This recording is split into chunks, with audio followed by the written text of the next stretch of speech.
மகளிர் தினத்து அன்னைக்கு எடுத்த வீடியோங்க இது.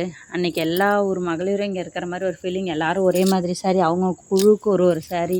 ரொம்ப சந்தோஷமாக, ரொம்ப நிம்மதியாக ஒரு 4 மணி நேரம் டான்ஸு, பாட்டு, அவங்கவுங்க திறமையை வெளிப்படுத்துறதுக்கான ஒரு நாள் தாங்க. அவ்வளோ அமைதியாக, அவ்வளோ சந்தோஷமாக ஒரு 3 மணி நேரம் எல்லாத்தையும் மறந்து நிம்மதியாக இருந்த மாதிரி இருந்துச்சு. போகும்போது சாப்பிட்டுட்டு ரொம்ப ரொம்ப சந்தோஷமாக இருந்துச்சு. எல்லாரையும் பார்த்தது, எல்லார் குழுலையும். இதில் நம்ம பாப்பா பேசியிருக்கா ஸ்பீச்சு, கேட்டு பாருங்கள், உங்களுக்கு பிடிச்சிருக்கான்னு சொல்லுங்கள்.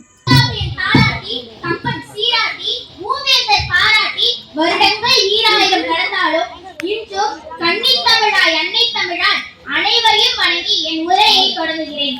சக்தி பிறக்கும் மங்கைய திருநாள் வாழ்த்துக்கள். பெண்களை போற்றும் பூமி இது. இறைவனின் படைப்புகளால் யாவுமே பெண்ணாகவே பார்க்கப்படுகிறது. அதனால் தான் நாட்டை தாய்நாடு என்கிறோம், நிலத்தை பூமாதேவி என்கிறோம், நீரை கங்காதேவி என்கிறோம், செல்வத்தை லட்சுமி என்கிறோம், கல்வியை சரஸ்வதி என்கிறோம் என்று வணங்குகிறோம். வீரத்தை சக்தி தேவி என்கிறோம், சோற்றை அன்னம் என்கிறோம், வெளிச்சத்தை கூட ஜோதி என்று தான் அழைக்கிறோம். இவ்வளவு ஏன், உலகத்தில் அனைவரும் தேடும் நிம்மதியை கூட சாந்தி என்று தான் அழைக்கிறோம். இது நம் அம்மாவுக்கான தினம், அக்காவுக்கான தினம், தங்கைக்கான தினம், அனைத்து மங்கைக்கான தினம், உலகில் உள்ள அனைத்து மகளிருக்கான தினம். பெண்களை பற்றி கவி பாடவும், கற்பனை திறன் ஓட்டவும், பெண்ணை ஒரு அழகு பதுமையாக மட்டும் மிகைப்படுத்தி பேசி பேசி பெரும்பாலான பெண்களை பேச விடாதபடி பேசாமடதைகளாக முடக்கி வைத்திருக்கிறது இந்த சமூகம். பெண் என்பவள் வெறும் சதை அல்ல, அவள் ஒரு சக்தி. அவள் அழகு மட்டுமல்ல, அவள் அதிகாரம், உலகின் பிரகாரம். இவை அனைத்தும் ஒரு பெண்ணே. பெண் என்பவள் கவிதை, அவளை வாசிக்க தெரிய வேண்டும். பெண் என்பவள் புரட்சி, அவளை நேசிக்க தெரிய வேண்டும். பெண் என்பவள் சக்தி, அவளை சுவாசிக்க தெரிய வேண்டும். பெண்களுக்கு தேவை பரிதாப கண்கள் அல்ல, சமத்துவமான கைகள், அடக்குமுறை சட்டங்கள் அல்ல, முன்னேற கொடுக்கும் திட்டங்கள்.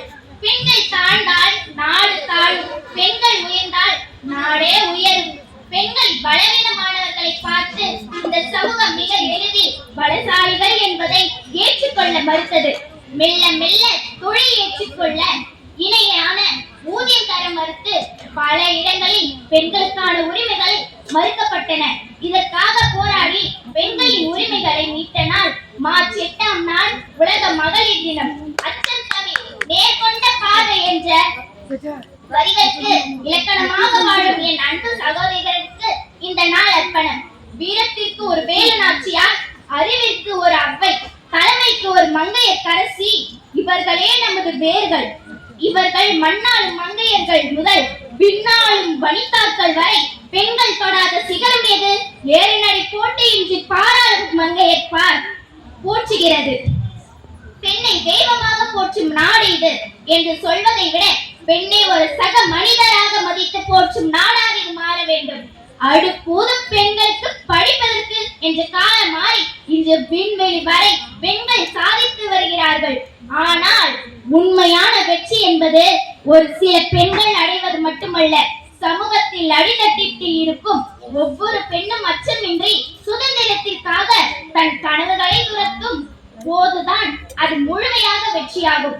பெண் என்பவள் மென்மையானவள் அல்ல, அவள் வலிமையானவள் என்பதை உணர்ந்து பெண்களுக்கு எதிரான தடைகளை தவிர்த்து அவர்களுக்கு தோள் கொடுப்போம் என்று கூறி எங்களிடம் விடைபெறுவது